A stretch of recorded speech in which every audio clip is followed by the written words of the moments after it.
ইনহাবিটারের এই মডেলটা যদি সিকোয়েন্স চেক করতে চান, অনেকেই সিকোয়েন্স চেক করতে পারেন না।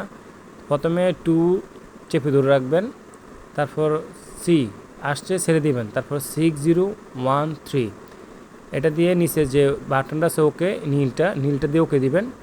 ওকে দেওয়ার পরে ডিসপ্লেতে 11 আসছে, তার মানে এটার এই পর্যন্ত 11 নাম্বার টোকেন নিছে, তারপর থেকে 12 নাম্বার টোকেন নেবে। আপনি যদি আটকে যান চেক করবে এভাবে। ব্যালেন্স চেক করতে হলেও ঠিক অনুরূপ, সি প্রথমে, তারপর 501 দিয়ে আবার নীল বাটন চাপ দিবেন। এই যে 685 টাকা 0.92 পয়সা এটা আছে, এটা হচ্ছে মূল ব্যালেন্স।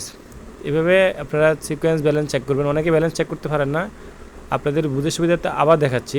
ব্যালেন্স চেক করার জন্য প্রথমে 2 চেপে ধরে রাখবেন, সি আসলে ছেড়ে দিবেন, ছেড়ে দেওয়ার পরে 501, তারপরে নীল বাটন চাপ দিবেন, ব্যালেন্সটা দেখাবে।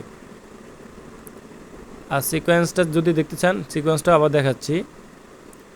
সিকোয়েন্স দেখার জন্য 2 চেপে ধরে রাখবেন, চেপে ধরে রাখার পর সি আসবে, তারপর 6013 এইটা দিয়ে নীল বাটন চাপ দিবেন। বুঝার সুবিধাতে ডিসপ্লে দেখাচ্ছে, কিবোর্ডে দেখাচ্ছে, দূরে দেখাচ্ছে যে 11 আসছে, তার মানে হচ্ছে এখন 11 নাম্বার টোকেন ঢুকানো আছে।